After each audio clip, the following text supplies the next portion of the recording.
Pemirsa, ada apa di balik kegagalan berulang Rapimgab DPRD DKI Jakarta yang mengagendakan pembahasan tata tertib pemilihan calon wakil gubernur DKI Jakarta? Untuk membahasnya telah bergabung di studio anggota fraksi Partai Gerindra DPRD DKI Jakarta sekaligus Wakil Ketua DPD Partai Gerindra DKI Jakarta, Bapak Syarif. Selamat malam, Pak Syarif. Selamat malam, Assalamualaikum. Waalaikumsalam. Dan juga melalui sambungan telepon telah terhubung Sekretaris Fraksi PKS DPRD DKI Jakarta, Bapak Ahmad Yani. Selamat malam, Pak Yani. Selamat malam. Assalamualaikum warahmatullahi wabarakatuh. Waalaikumsalam. Pak Yani, kita ke PKS terlebih dahulu. Ini kecewa atau tidak Rapimgab kembali batal digelar? Ya, bagi kami ini kan satu hal yang sudah biasa. Karena pada waktu lalu pun seringkali... Biasa apa, Pak Yani? Ya, artinya waktu lalu pun Rapimgab kita sudah mengalami kemacetan-kemacetan. Nah, kalau hal seperti ini sudah 3 kali tidak terlaksana lagi Rapimgab, ya bagi kita ya satu hal yang biasa saja sudah. Karena ini memang kelihatan satu hal yang proses barangkali dalam masalah pertemuan rapat ini. Menurut PKS ada apa sebetulnya di balik selalu gagalnya Rapimgab ini? Ya kalau kami melihat untuk yang ini kan sudah 3 kali nih. Saya juga terus hadir di dalam Rapimgab itu. Kemudian memang pimpinannya kebetulan ketua DPRD DKI yang mau memimpin langsung Rapimgab itu. Beliau dalam kondisi kurang sehat. Ya kita maklumilah kalau kondisi beliau seperti itu. Oke, baik, PKS memaklumi. Bagaimana dengan Gerindra? Karena kita ketahui ini Rapimgab bukan sekali 2 kali saja batal digelar. Untuk kali ini memang alasannya karena kondisi kesehatan dari Ketua DPRD DKI Jakarta. Pak Syarif? Betul, jadi memang kalau 3 kali ada tertunda ya, saya tidak ingin menyebut gagal. Tertunda karena faktor yang paling penting itu adalah sakit. Mari kita doakan Pak Ketua segera pulih kembali. Karena Pak Ketua mengatakan saya yang pimpin langsung. Artinya memang punya atensi sangat-sangat baik dan ingin memimpin langsung. Sementara kalau kita baca tata tertib, pimpinan kan bersifat kolektif kolegial. Tetapi betul Pak Yani, kita tunggu ya karena Pak Ketua meminta supaya dia yang memimpin langsung. Tapi kan kalau publik melihatnya ini kemudian Rapimgab selalu mengalami batal digelar karena kemudian membuat proses pemilihan calon wakil gubernur DKI Jakarta kembali kemudian ditunda. Bahkan mungkin bisa bilang apakah mungkin nantinya akan dimulai lagi dari nol, jangan-jangan.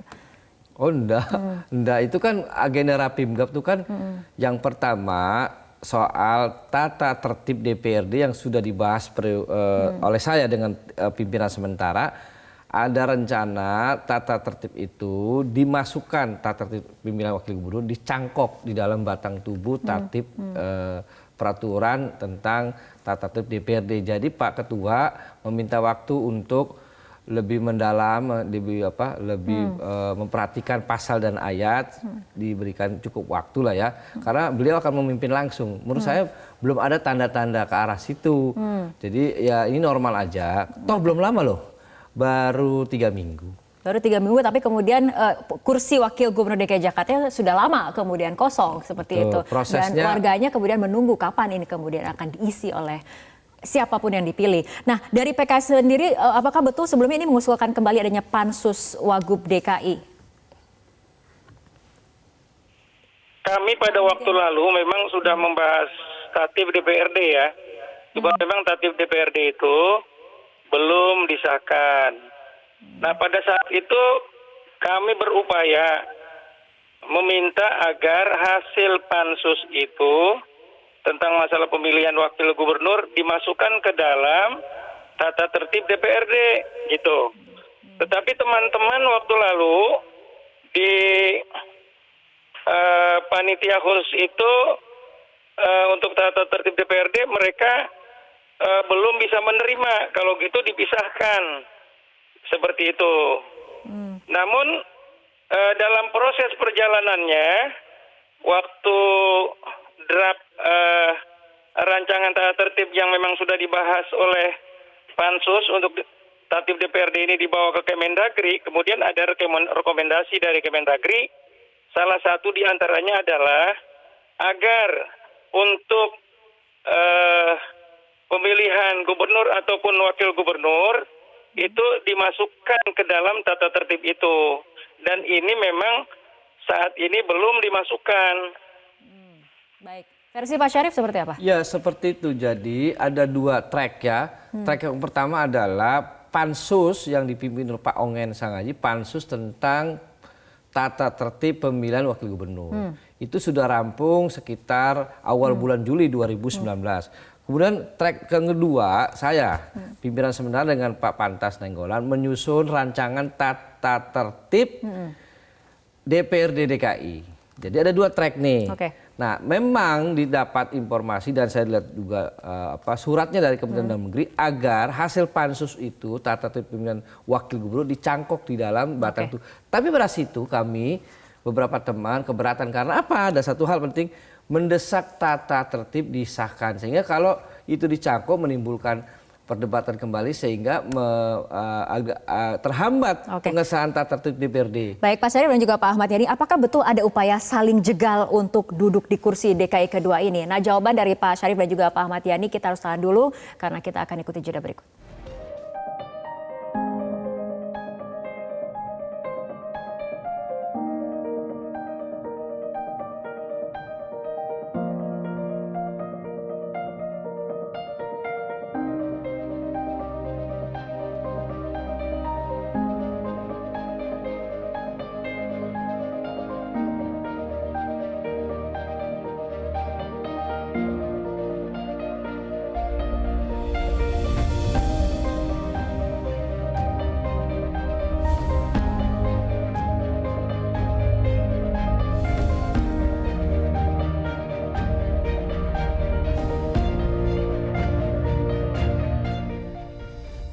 Pemirsa, kita lanjutkan kembali perbincangan kita ke Pak Ahmad Yani. Pak Yani, apakah betul ada upaya saling jegal untuk duduk di kursi DKI 2 ini? Saya belum melihat itu. Jadi saya lihat ini sebenarnya sesuatu hal yang berjalan normal-normal saja. Tapi karena memang ini apakah PKS masih optimistis bisa duduk di kursi DKI 2? iya, kami sebagai partai pengusung tetap optimis ya bahwa PKS akan bisa menduduki posisi wakil gubernur. Ya karena semuanya kan ya ini masih dalam proses. Baik, Pak Syarif, PKS optimistis bisa duduk di kursi DKI 2. Gerindra? Ya tentu dong, tentu kan. Karena apalagi kalau... Artinya dua-duanya berambisi untuk duduk di kursi DKI 2? Kalau menyebut ambisi sepertinya ya boleh dikatakan gitu. Tapi sebetulnya nggak begitu karena nama yang diusulkan oleh Gerindra direstui PKS. Satu hal yang paling penting bahwa nama Pak Ahmad Riza Patria adalah restu DPP PKS. Oke, kita tanya dulu sebentar ke Pak Ahmad Yani.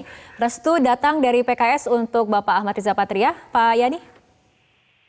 Ya, jadi kan kita melihat proses pada waktu lalu. Pada waktu lalu di saat ada 2 calon wakil gubernur dari PKS, waktu lalu kan ada Pak Agung Yulianto, ada Pak Ahmad Saihu. Ini kan proses sudah berjalan, sudah diserahkan ke DPRD. Nah, namun dalam proses perjalanannya kita lihat bahwa pansus itu sudah berjalan, tapi hasil pansus untuk pemilihan wakil gubernur ini ada stagnan, tidak berjalan di Rapimgab. Nah kemudian ya proses berikutnya, nah bagaimana kita melihat tentang masalah hal ini? Kalau PKS terus mengusulkan dua-duanya, kemudian pihak Gerindra itu merasa keberatan dan harus dicarikan solusi sehingga Gerindra ingin memajukan kadernya. Nah kita mempersilahkan, artinya Yang penting tidak ada kebuntuan. Proses pemilihan itu bisa berjalan. Nah, sehingga dua-duanya, jadi Gerindra mencalonkan, kemudian PKS mencalonkan. Nah, sesungguhnya nanti proses perjalanannya kita lihat pada waktu pemilihan di DPRD DKI. Oke, kita lihat bagaimana pemilihan di DPRD DKI. Tapi bagaimana sebetulnya dari kader Gerindra sendiri, dari Pak Riza sendiri, apakah sudah ada lobby-lobby untuk kemudian diterima oleh fraksi-fraksi lain? Belum, belum lobby, baru perkenalan secara formil, iya ya.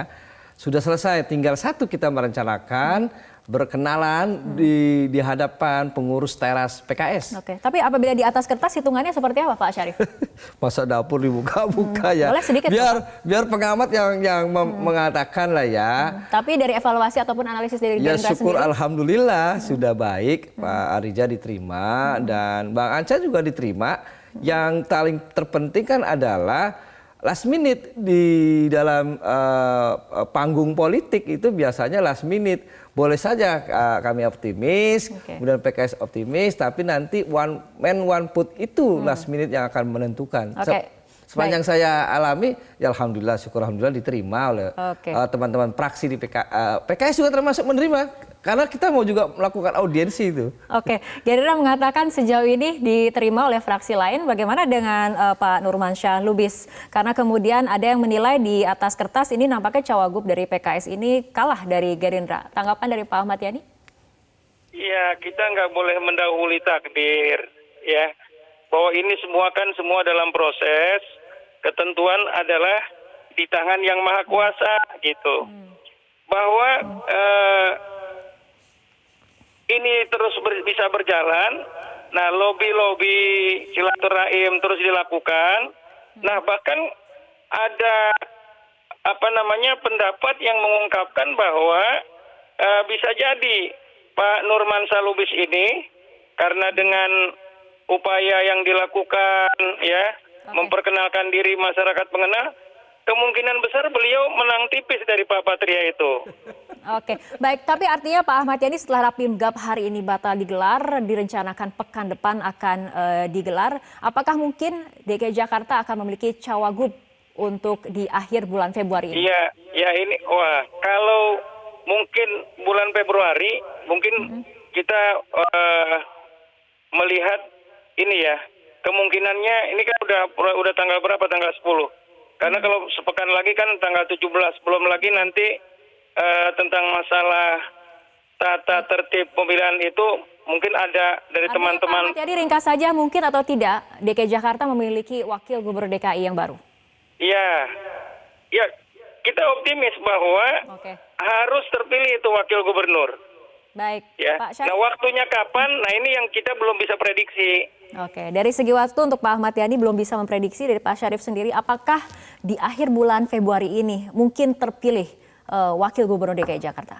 Kemungkinan itu ada akhir bulan ini, karena kalau ada kesepakatan misalnya teman-teman bahwa itu perlu ada percepatan, 3 kali pertemuan ditambah 3 kali pertemuan kita efektif kerjakan Senin sampai Kamis ya. Nah Kamis pagi bisa dipakai, akhir bulan ini bisa. Oke, kita tunggu bagaimana apakah Rapimgab pekan depan akan betul-betul digelar untuk nantinya di follow up dengan pemilihan wakil gubernur. Dan warga atau DKI mendoakan supaya teman-teman anggota DPRD juga tergerak untuk segera melakukan penyelesaian soal wakil gubernur ini. Oke, baik Pak Syarif dan juga Pak Ahmad Yani, terima kasih telah berbincang dan bergabung sama kami dalam Prime Time News untuk malam hari ini.